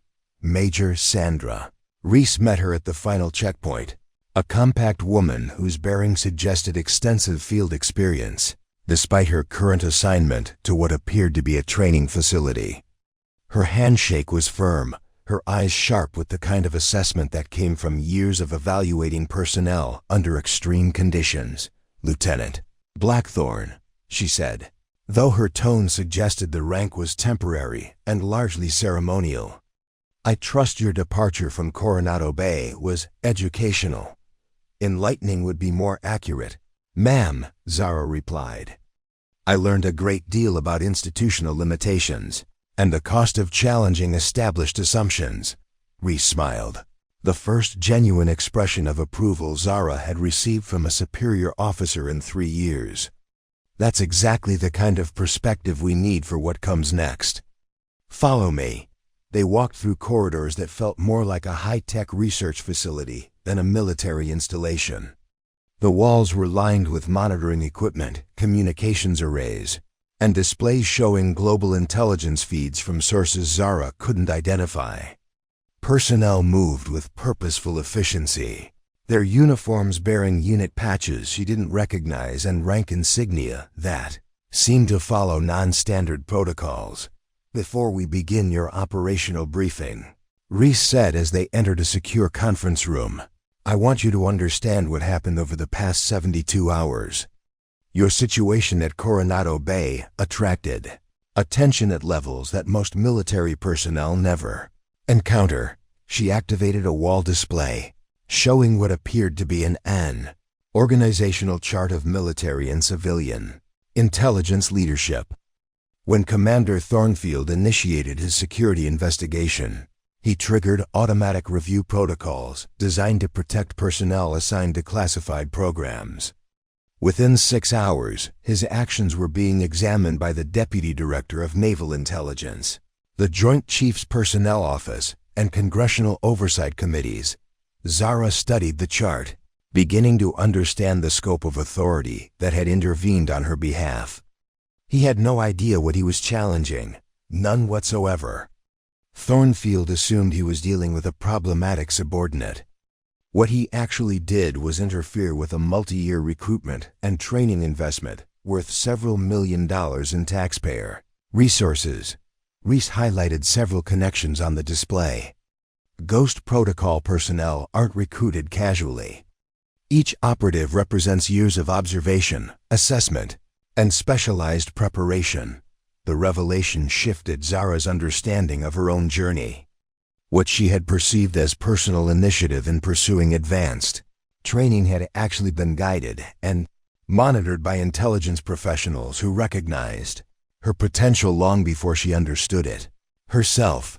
The combat training certifications, the advanced qualifications, even your assignment to Coronado Bay, all of it was part of a comprehensive development program designed to prepare you for exactly this kind of operational role.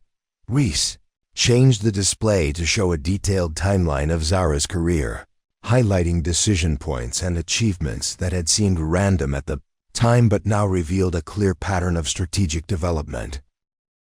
Your analytical work at Coronado Bay wasn't just professional duty, it was advanced preparation for understanding how intelligence supports special operations. Your conflict with Thornfield wasn't just personality clash, it was a test of your ability to maintain operational security while under pressure from hostile authority figures. The implications were staggering. Her 3 years of frustration and systematic underestimation had been part of a larger training program that prepared her for environments where conventional military hierarchy would be irrelevant or counterproductive. So, everything that happened was intentional? Not everything, Reese clarified. Your specific interactions with Thornfield weren't scripted, but your placement in an environment where such conflicts would be likely was deliberate. We needed to observe how you would handle institutional bias, professional isolation, and systematic attempts to limit your advancement. She paused, consulting notes on her tablet. Your responses exceeded our expectations. Instead of becoming bitter or confrontational, you used the limitations as motivation for additional preparation. Instead of accepting institutional definitions of your capabilities, you systematically built qualifications that transcended those definitions. The conference room door opened to admit 3 personnel Zara didn't recognize. A Navy captain whose uniform bore the insignia of Naval Special Warfare Command. A civilian analyst whose security badge indicated clearance levels she had never seen before. And a Marine colonel whose bearing suggested extensive combat experience. Lieutenant Blackthorne. The Navy captain began. I'm Captain Harrison Webb, Operational Director for Ghost Protocol Pacific Division. These are Dr. Elizabeth Chun, Strategic Intelligence Coordinator, and Colonel Marcus Torres, Tactical Operations Specialist. The introductions felt more like a corporate board meeting than a military briefing, reflecting the interagency nature of the program she was joining. Before we discuss your operational assignment, Webb continued, I want to address what happened at your previous duty station. Commander, Thornfield's actions represent exactly the kind of institutional thinking that compromises our operational effectiveness. Dr. Chun leaned forward, her expression indicating professional interest in the psychological aspects of Zara's experience. Traditional military hierarchy assumes that capability correlates with visible authority and conventional career progression. That assumption makes it impossible to recognize assets who don't fit established patterns, which is why Ghost Protocol exists, Colonel Torres added. We recruit personnel who have proven they can excel despite institutional limitations, not because of institutional support. Webb activated another display, this one showing global operations maps with mission parameters and success rates. Conventional special operations assume that the most qualified personnel will naturally rise through established career paths. But the most valuable assets are often those who have learned to excel while being systematically underestimated. The strategic logic was elegant and disturbing. Ghost Protocol specifically sought out personnel who had been marginalized or overlooked by conventional military systems, recognizing that such treatment often produced operatives with unique capabilities and perspectives. Your analytical skills, combined with your advanced tactical training and your experience navigating hostile institutional environments, make you ideal for missions that conventional special operations cannot handle. Webb explained. Dr. Chun consulted her notes. Your psychological profile indicates exceptional resilience, strategic thinking, and the ability to maintain operational security under extreme pressure.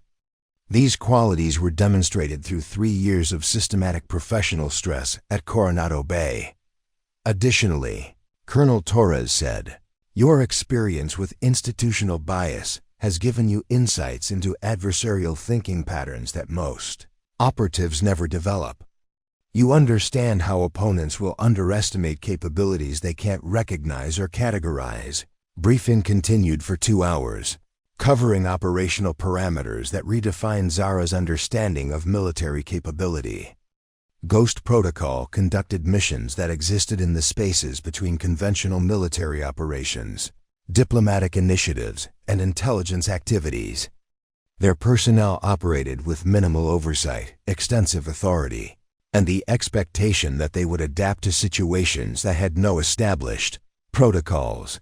Your operational designation will be Ghost 9, Webb concluded. You'll be working primarily in Pacific theater operations, conducting missions that range from deep reconnaissance to direct action to Strategic Influence Operations. As the briefing concluded, Major Reese escorted Zara to what would be her operational workspace, a sophisticated command center that bore no resemblance to the cramped cubicle she had occupied at Coronado Bay. Multiple screens displayed real-time intelligence feeds. Secure communication systems provided direct access to global operational networks, and tactical planning software offered capabilities that made standard military systems seem primitive by comparison. This is where you'll coordinate your mission preparation and conduct operational analysis, Reese explained. Unlike your previous assignment, you'll have direct access to decision makers and the authority to implement your recommendations without bureaucratic interference. Zara settled into the workstation, noting how different it felt to operate without the constraints that had defined her previous professional experience. Here, analytical excellence was expected and operationally essential, not viewed with suspicion or treated as evidence of inappropriate ambition. Your first assignment begins in 2 weeks, Reese said, handing her a classified folder marked with security protocols she had never seen before. Deep reconnaissance operation in Southeast Asia, supporting counterintelligence efforts against state-sponsored technology theft. The mission parameters were exactly what she had been preparing for throughout her career. Complex intelligence analysis combined with field operations, requiring both analytical expertise and tactical capability. It was the kind of assignment that Coronado Bay would have considered far beyond her qualifications, while Ghost Protocol viewed it as routine work for someone with her preparation. Major, Zara said, what happens to personnel like Commander Thornfield who compromise valuable assets through institutional bias? Reese's expression hardened slightly. That's being addressed through appropriate channels.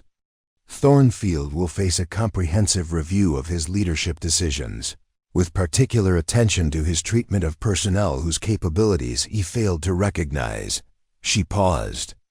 More importantly, your case is being used to develop better identification and protection protocols for future Ghost Protocol candidates.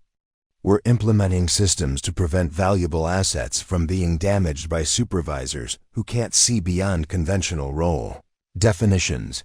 As Zara reviewed her first operational assignment, she realized that her journey from underestimated analyst to Ghost 9 operative had been both personally transformative and institutionally significant.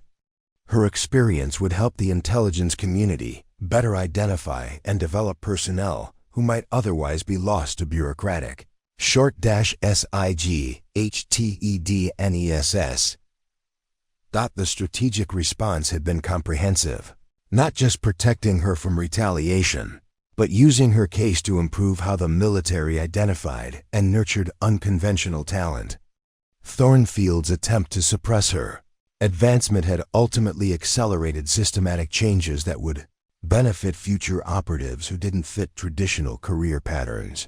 Ghost 9 was ready for operational deployment, but more importantly, the intelligence community had learned from her experience and was already implementing better methods for recognizing and developing the assets hiding in plain sight throughout the military hierarchy. Quiet analyst from Coronado Bay had disappeared forever, replaced by an operative whose capabilities would soon be demonstrated in environments where institutional prejudice would prove not just irrelevant, but potentially fatal to anyone who clung to conventional assumptions about military effectiveness. The mission that would define Ghost 9's operational capabilities began in the pre-dawn darkness of the South China Sea, where intelligence satellites had detected unusual activity at a remote industrial facility on Crite Island. What appeared to be a legitimate pharmaceutical manufacturing plant was actually serving as a front for state-sponsored cyber warfare operations targeting American military communications networks. Zara's assignment was straightforward in concept, but extraordinarily complex in execution. Infiltrate the facility, gather intelligence on their operations, and neutralize their capability to intercept classified military communications. She approached the target from underwater, using rebreather equipment that left no surface signature as she swam through the coral formations surrounding the island. Her dive suit incorporated stealth technology that made her nearly invisible to underwater detection systems, while her equipment package contained surveillance devices, communication gear, and weapon systems that represented the cutting edge of military technology. The facility's security was more sophisticated than conventional intelligence had indicated. Motion sensors covered the shoreline approaches, thermal imaging systems monitored the perimeter, and patrol boats conducted irregular sweeps around the island. What the security planners hadn't anticipated was an infiltrator who combined advanced tactical training with the analytical skills to identify patterns in their defensive measures. Zara spent 6 hours submerged in position, observing the facility's routines and mapping the security protocols. Her intelligence analyst background allowed her to recognize that the patrol patterns weren't random. They were designed around shift changes and supply deliveries that created predictable vulnerabilities in coverage. At 0347 hours, she identified a 12-minute window where thermal imaging was cycled offline for maintenance while patrol boats were repositioning for fuel replenishment. The approach to shore required swimming through a narrow channel between coral formations, navigating by memory and compass bearing in complete darkness. Her tactical training guided her movement through the surf zone, while her analytical mind processed the environmental factors that could compromise her infiltration wave patterns, tidal currents, and the acoustic signature of her equipment. Once ashore, she established a concealed observation post in dense vegetation overlooking the main facility. The pharmaceutical plant appeared legitimate from external observation, but her trained eye identified details that revealed its true purpose. The power consumption was far too high for manufacturing operations. The security was disproportionate to pharmaceutical production, and the personnel movement patterns suggested shift work typical of technical operations rather than industrial manufacturing. The real challenge began when she accessed the facility's interior through a ventilation intake that her reconnaissance had identified as minimally monitored.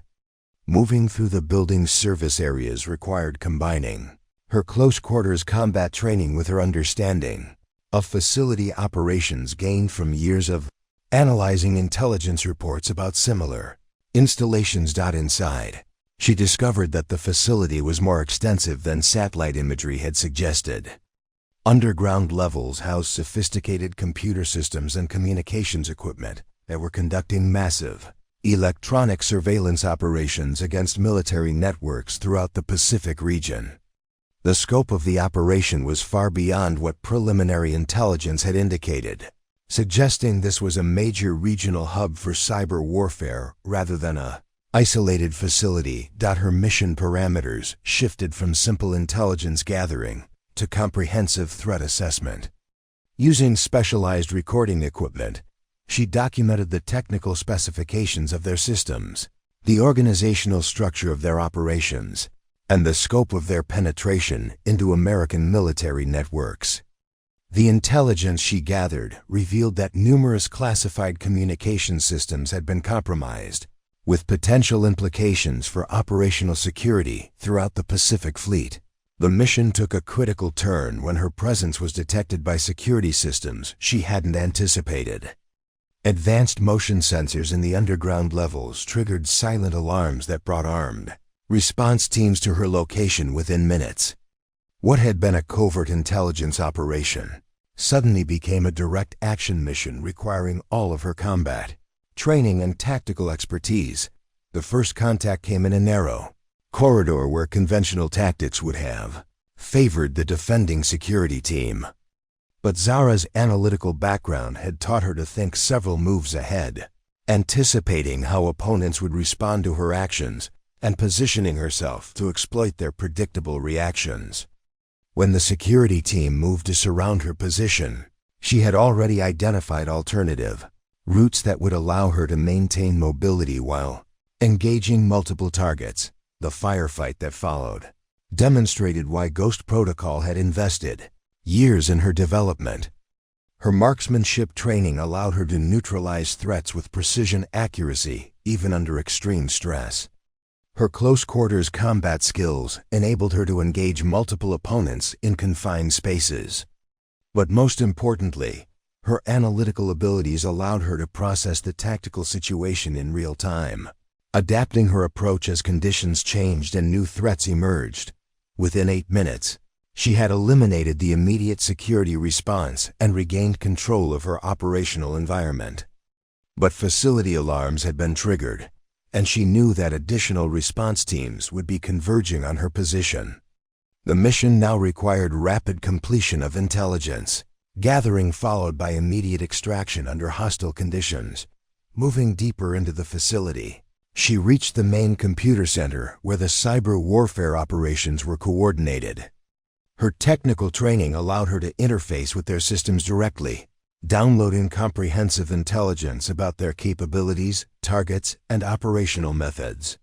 The data she collected would provide American cyber warfare specialists with detailed information about foreign intelligence operations that had been completely unknown to U.S. military planners. But as she completed the intelligence download, the facility's defensive measures escalated beyond what any single operative should have been able to handle.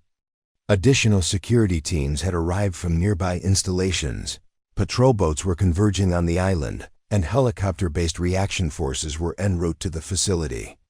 Her extraction window was closing rapidly, and conventional escape routes had been compromised by the enhanced security response. This was the moment when her unique combination of analytical expertise and tactical training proved most valuable. While pure combat operatives might have attempted to fight their way out, and intelligence analysts might have sought to hide until the response diminished, Zara recognized an opportunity that required both perspectives.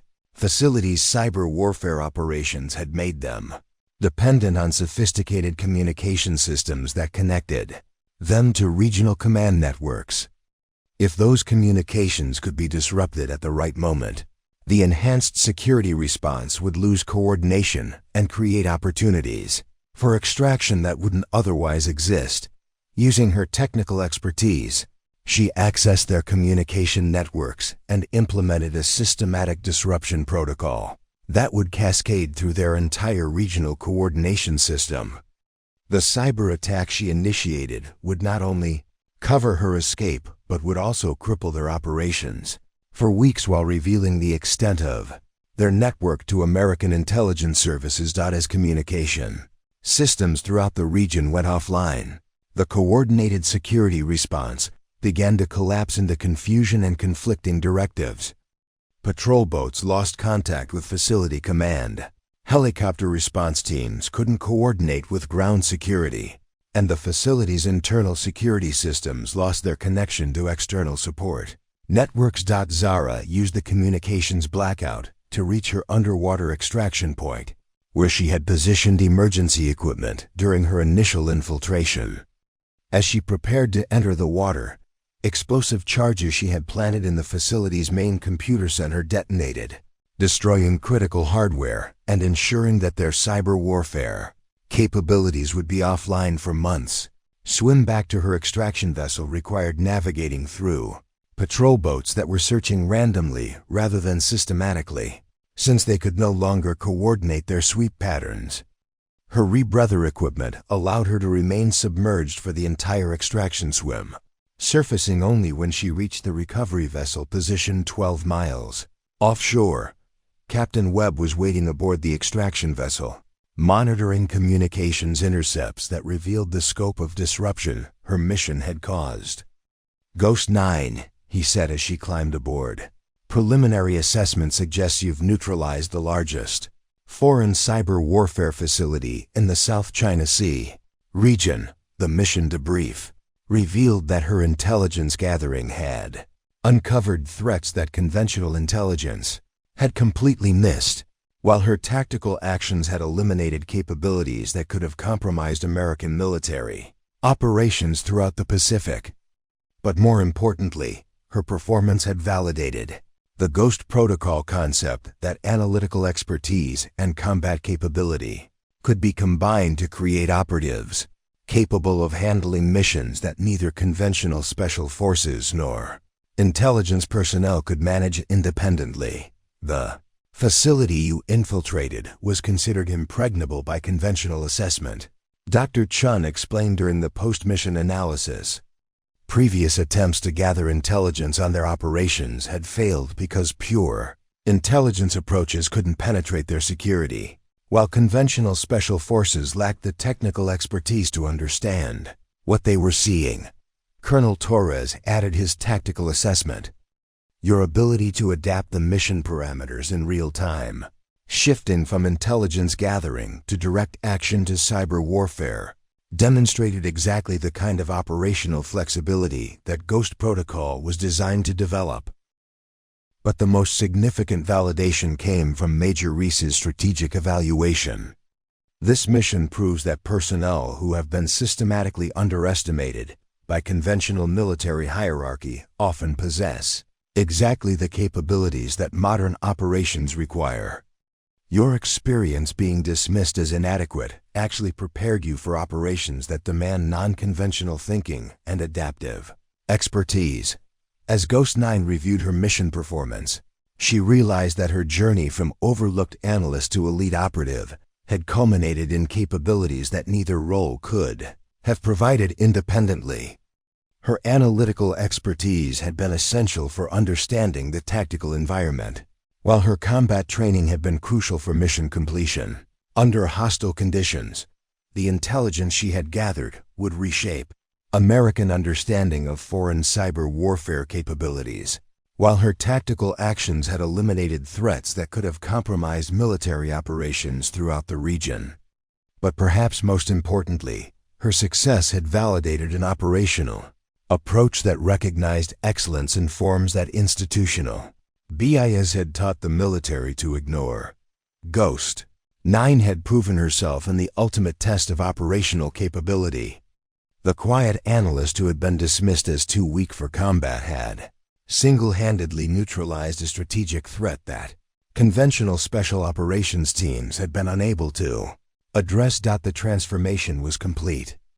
Zara Blackthorne had disappeared forever, replaced by an operative whose capabilities transcended traditional military categories and whose success would force the intelligence community to reconsider fundamental assumptions about human potential and operational effectiveness. Phone calls to Naval Intelligence Station, Coronado Bay began at 800 hours Eastern Time, cascading down through the chain of command like precision artillery fire. Admiral Rebecca Morrison, Deputy Director of Naval Intelligence, placed the first call directly to Captain James Fitzgerald, the base commander who had remained notably absent from the conflict surrounding Lieutenant Blackthorne's departure. Her message was brief, direct, and professionally devastating for everyone who had participated in the systematic marginalization of what the intelligence community now recognized as one of its most valuable assets. Captain Fitzgerald found himself in the unprecedented position of explaining to flag-level leadership how his command had managed to overlook, restrict, and nearly lose an operative whose recent mission success had earned classified commendations from the Joint Chiefs of Staff. The conversation lasted 18 minutes, during which Admiral Morrison methodically dismantled every assumption that had guided personnel decisions at Coronado Bay for the past 3 years. Captain, she concluded, I need to understand how a facility responsible for identifying and developing intelligence talent failed so completely that we nearly lost a multi-million-dollar training investment to bureaucratic incompetence.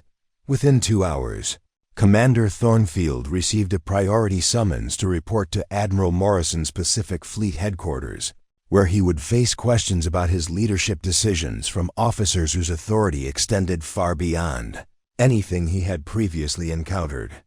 The confident SEAL commander, who had dismissed intelligence personnel as desk warriors, was about to discover that his actions had attracted scrutiny from levels of command that could end careers with a single negative evaluation, but the reckoning at Coronado Bay extended far beyond individual accountability. The systematic review that followed Ghost 9's mission success revealed institutional patterns that compromised the Navy's ability to identify and develop unconventional talent throughout the intelligence community. Personnel files were examined, promotion decisions were questioned, and training policies were subjected to comprehensive analysis that exposed decades of bias masquerading as professional judgment.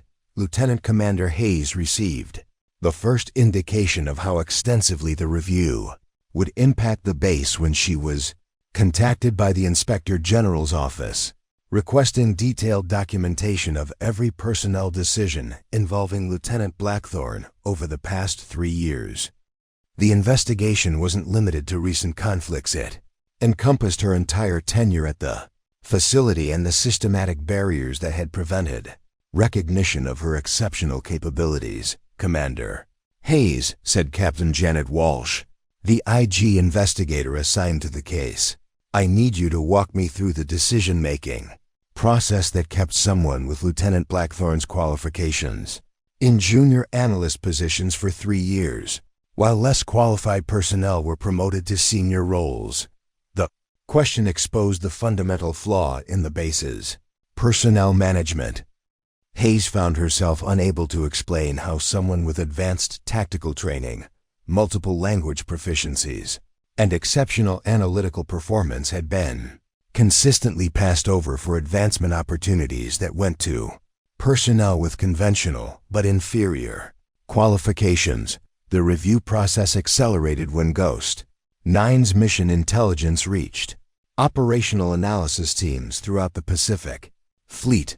Her comprehensive data on foreign cyber warfare capabilities was reshaping American understanding of electronic threats, while her tactical assessment of facility vulnerabilities was being used to improve security protocols at sensitive installations throughout the region. More significantly, her analytical methods were being studied by intelligence professionals who recognized that her approach represented an evolution in how military analysts could support operational effectiveness. The combination of technical expertise, tactical awareness, and strategic thinking that had made her successful was exactly what modern intelligence operations required, but rarely achieved. Commander Patricia Westfield discovered the scope of institutional change when she received notification that her entire analytical division would undergo comprehensive review and restructuring. The personnel management approaches that had seemed reasonable when applied to conventional career tracks were being recognized as systematically flawed when measured against actual operational requirements. "Ma'am," Master Chief Rodriguez said during a staff meeting that felt more like a post-mortem examination, "I've been doing intelligence work for 20 years, and I've never seen anything like this level of scrutiny. They're questioning every personnel decision we've made, every promotion we've recommended, every assignment we've approved." The scrutiny was justified by results that spoke directly to national security effectiveness. Ghost 9's success had demonstrated that personnel dismissed as inadequate by conventional assessment could actually represent the military's most valuable assets when properly developed and deployed. The implications extended far beyond one individual case to encompass fundamental questions about how the military identified, trained, and utilized human intelligence assets. Meanwhile, at Facility Blackwater, Major Reese was conducting what amounted to a case study in institutional transformation. Ghost 9's experience at Coronado Bay was being analyzed by personnel development specialists, psychologists, and operational planners who were designing new protocols for identifying and protecting unconventional talent throughout the intelligence community. What makes this case particularly significant, Dr. Chun explained during a classified briefing to senior intelligence leadership, is that Lieutenant Blackthorne's experience represents a systematic pattern rather than an isolated incident. Our analysis suggests that similar assets are being wasted throughout the military hierarchy due to institutional bias and outdated assessment methods. The briefing included Statistical analysis showing that personnel who excelled despite institutional obstacles often possessed exactly the adaptive capabilities that modern operations required. Ghost 9's success wasn't an anomaly, it was evidence of untapped potential that existed throughout the military structure, waiting to be recognized by leaders capable of seeing beyond conventional definitions of capability. Captain Webb added the operational perspective. Ghost 9's mission success rate exceeds that of conventional special operations teams precisely because her unconventional background prepared her for scenarios that traditional training doesn't address. Her experience being systematically underestimated taught her to excel in environments where opponents make the same assessment errors that her previous supervisors made. The institutional changes began immediately. New personnel assessment protocols were implemented throughout naval intelligence, emphasizing capability demonstration over traditional career progression markers. Training opportunities were expanded to include personnel who had been previously excluded from advanced development programs. Most importantly, protection protocols were established to prevent valuable assets from being damaged by supervisors who couldn't recognize non-conventional excellence. At Coronado Bay, the transformation was swift and comprehensive. Commander Thornfield's request for transfer was approved with unusual speed, removing him from operational leadership before his limited perspective could damage additional personnel. Lieutenant Commander Calloway found himself reassigned to administrative duties that eliminated his authority over personnel decisions. The entire command structure that had systematically marginalized Ghost 9 was dismantled and rebuilt around recognition that military effectiveness required diverse expertise and adaptive thinking. Psychological impact on base personnel was profound. Intelligence analysts who had accepted limitation as inevitable began pursuing advanced training opportunities that had previously been considered beyond their reach. Support personnel started questioning why their capabilities were being underutilized by supervisors who couldn't see past traditional role boundaries. The culture of institutional acceptance was replaced by expectation that excellence would be recognized, regardless of its form. Lieutenant Sarah Vance, who had participated in Ghost 9's public humiliation, found herself facing professional consequences that extended beyond simple embarrassment. Her participation in systematic discrimination was documented in her personnel file, while her failure to recognize exceptional capability raised serious questions about her judgment and leadership potential. Lieutenant Vance, Captain Fitzgerald explained during her performance review, "Your treatment of Lieutenant Blackthorne demonstrates a fundamental failure to recognize talent that was obvious to more experienced personnel. That's not just unprofessional, it's a liability in positions requiring personnel assessment and leadership decisions." But perhaps the most significant transformation occurred in how the intelligence community understood the relationship between institutional bias and operational effectiveness. Ghost 9's case became required study material for senior officers throughout naval intelligence, illustrating how prejudice and limited thinking could compromise national security by wasting valuable assets. The ripple effects extended throughout the Pacific Fleet as other installations examined their own personnel management practices. Commanders who had dismissed support personnel as interchangeable resources began recognizing that their most effective assets might be hidden among personnel they had never bothered to evaluate comprehensively. 6 months after Ghost 9's departure from Coronado Bay, Admiral Morrison conducted a classified brief to congressional oversight committees responsible for intelligence operations. Her presentation included statistical analysis showing measurable improvements in personnel retention, mission success rates, and operational innovation throughout facilities that had implemented the new assessment protocols. The Lieutenant Blackthorne case, she concluded, demonstrates that our most valuable assets are often invisible to traditional assessment methods.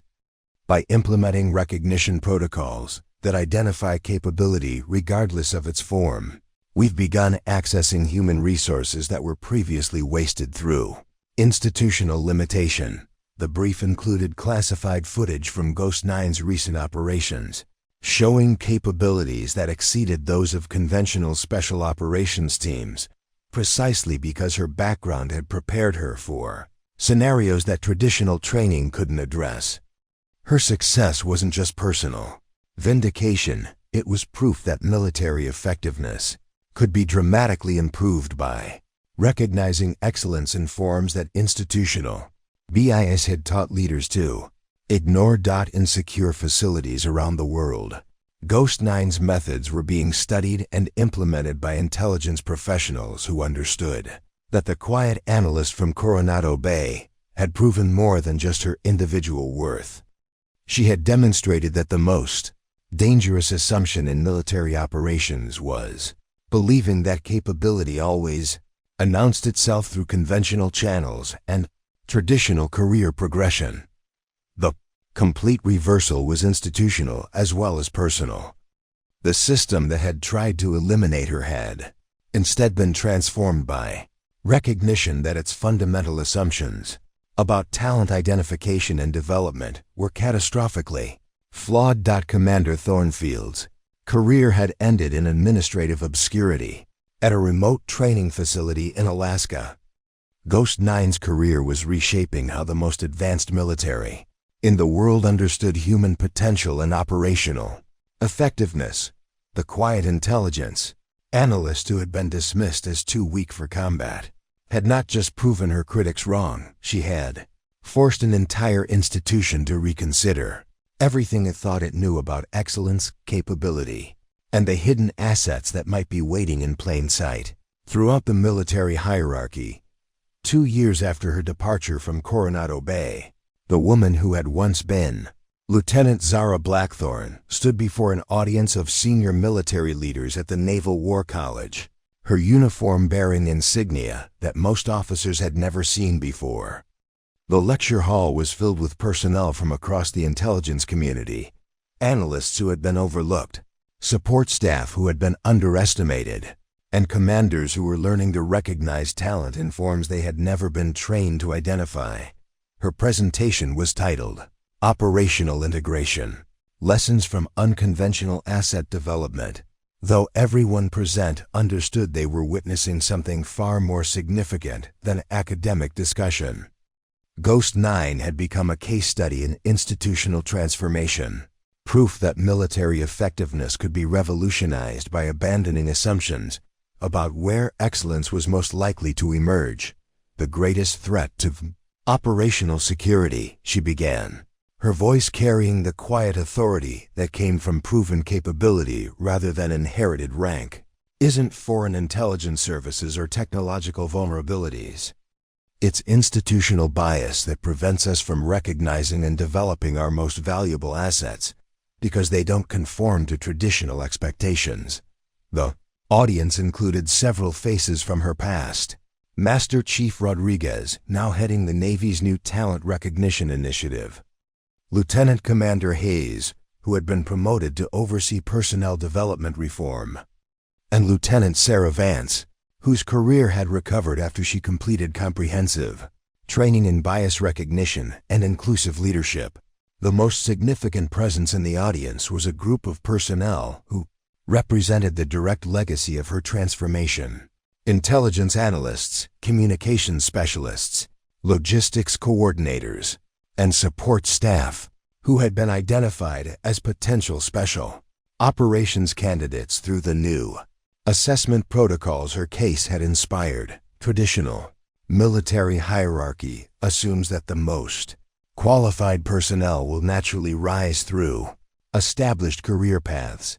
Ghost 9 continued, activating a presentation that showed statistical analysis of personnel development across multiple installations. But our research demonstrates that the most adaptable and operationally effective assets are often those who have learned to excel despite institutional limitations, rather than because of institutional support. The Data she presented was comprehensive and startling. Personnel who had been systematically overlooked by conventional assessment methods consistently outperformed traditionally identified candidates in complex operational environments. More significantly, their success rates improved dramatically when they were placed in roles that utilized their full range of capabilities, rather than confining them to narrow specializations. Integration model we've developed doesn't just recognize diverse talent, she explained. It creates operational synergies that conventional teams cannot achieve because they lack the intellectual diversity necessary for adaptive problem solving. Dr. Chun, now directing the military's Human Assets Optimization Program, provided supporting analysis.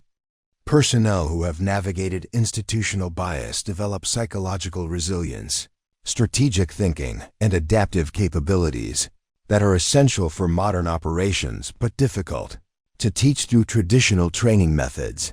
The presentation included classified case studies from operations conducted by integrated teams throughout the Pacific Theater. These units, combining personnel with diverse backgrounds and non-traditional qualifications, had achieved success rates that exceeded conventional special operations teams while requiring fewer resources and generating more comprehensive intelligence. But the most profound impact of Ghost 9's transformation extended beyond operational statistics to fundamental changes in military culture. At installations throughout the Navy, personnel who had previously accepted limitation as inevitable were now pursuing advanced qualifications and challenging assignments that had once seemed beyond their reach. Lieutenant Maria Santos, a communications specialist at Naval Station Pearl Harbor, raised her hand during the question period. "Ma'am, how do we identify assets who might be hidden within conventional roles without disrupting existing operational effectiveness?" Ghost 9 smiled, recognizing the question as evidence of how completely institutional thinking had evolved. The most effective approach is to expand opportunity rather than restrict assessment. When you create pathways for personnel to demonstrate capabilities beyond their current assignments, the assets reveal themselves through performance rather than requiring identification through subjective evaluation. The answer reflected lessons learned through systematic implementation of new protocols across dozens of installations. Rather than trying to identify hidden talent through better assessment methods, the military had learned to create environments where exceptional capability could emerge naturally through expanded opportunities and reduced barriers. Major Reese, now commanding the Advanced Personnel Development Center, added her perspective. "What we've discovered is that institutional bias isn't just morally problematic, it's operationally catastrophic. When we exclude personnel based on demographics, traditional career paths, or conventional role definitions, we lose assets that could be decisive in complex operational environments." The audience included representatives from allied militaries who were studying American innovations in human resource development. Ghost 9's case had attracted international attention as military organizations worldwide grappled with similar challenges in identifying and developing unconventional talent. The integration model has applications beyond individual cases, Ghost 9 explained in response to a question from a Canadian Forces observer. "We're seeing measurable improvements in operational effectiveness, personnel retention, and innovation rates throughout organizations that have implemented comprehensive talent recognition protocols." As the presentation concluded, she revealed information that surprised even the senior officers present. The Ghost Protocol program is expanding to include personnel identified through the new assessment methods we've developed. What began as a specialized unit for exceptional individual cases has evolved into a systematic approach for developing integrated operational teams. The implications were significant. Rather than remaining a small program for uniquely qualified individuals, Ghost Protocol was becoming a model for how the entire military could better identify, develop, and deploy human assets across all operational specializations. After the formal presentation, Ghost 9 found herself in conversation with personnel who represented the next generation of military leadership officers who had learned from her case and were implementing similar recognition principles in their own commands. Commander David Park, recently assigned to lead intelligence operations for the 7th Fleet, approached her during the reception. "Ma'am, I wanted you to know that your experience has fundamentally changed how I evaluate personnel under my command. We've identified 3 analysts with exceptional tactical qualifications who had been overlooked by previous leadership." Similar conversations occurred throughout the evening, as officers shared examples of how the institutional changes inspired by her case were revealing assets throughout the military hierarchy. The transformation had created a cascading effect where recognition of one overlooked individual had led to systematic improvements in how the military identified and developed human potential. But perhaps the most significant conversation occurred when she encountered someone she had never expected to see again. Commander Jake Thornfield approached her near the end of the reception, his bearing showing the humility that had replaced his former arrogance. "Ghost 9, he said, using her operational designation with obvious respect, "I owe you an apology that goes far beyond personal recognition of error." She studied him carefully, noting how his experience in Alaska had apparently provided the perspective that his previous position had prevented him from developing. "My treatment of you wasn't just wrong about your individual capabilities," he continued. "It represented systematic failure to recognize assets that were critical to operational success. That failure could have compromised national security, and for that, I accept full responsibility." The apology was significant, not just for its personal acknowledgement, but for what it represented about institutional learning. Thornfield had undergone the same transformation as the broader military, moving from bias-driven assessment to recognition that capability could emerge from unexpected sources. "Commander," she replied, "your experience has become part of the training curriculum for senior officers throughout the intelligence community. Institutional bias is a systemic problem, not just an individual failure, and addressing it requires systematic solutions." As the evening concluded, Ghost 9 reflected on how completely her journey had transformed not just her own career, but the entire approach to human resource development throughout the military. The quiet analyst who had been dismissed as inadequate had become the catalyst for changes that were improving operational effectiveness across multiple services and allied militaries. Her personal vindication had evolved into institutional revolution. Personnel who had been systematically overlooked were being recognized and developed. Assessment methods that had excluded valuable assets were being replaced with protocols that identified capability regardless of its form. Most importantly, the military was learning that its greatest strength lay not in traditional hierarchies and conventional thinking, but in the ability to recognize and integrate diverse excellence. The legacy impact extended far beyond military applications. The recognition that institutional bias could waste valuable human assets was influencing personnel development in government agencies, private sector organizations, and educational institutions that were learning from the military's transformation. Standing before the Naval War College, Ghost 9 understood that her journey from underestimated analyst to elite operative had accomplished something far more significant than personal success. She had proven that the most dangerous limitations were often self-imposed, that the most valuable assets were frequently hidden in plain sight, and that institutional transformation was possible when leaders had the courage to question fundamental assumptions about human potential. Woman who had once been told she was too weak for combat had not just proven her critics wrong, she had created a legacy that would protect and develop future generations of personnel who might otherwise be lost to institutional blindness and bureaucratic limitation. In secure facilities around the world, the protocols she had inspired were identifying assets whose capabilities would reshape military effectiveness for decades to come. The quiet intelligence analyst from Coronado Bay had disappeared forever.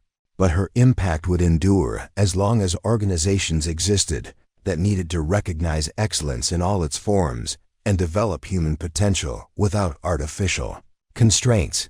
The transformation was complete, and the legacy was just beginning. Up next, you've got 2 more standout stories right on your screen.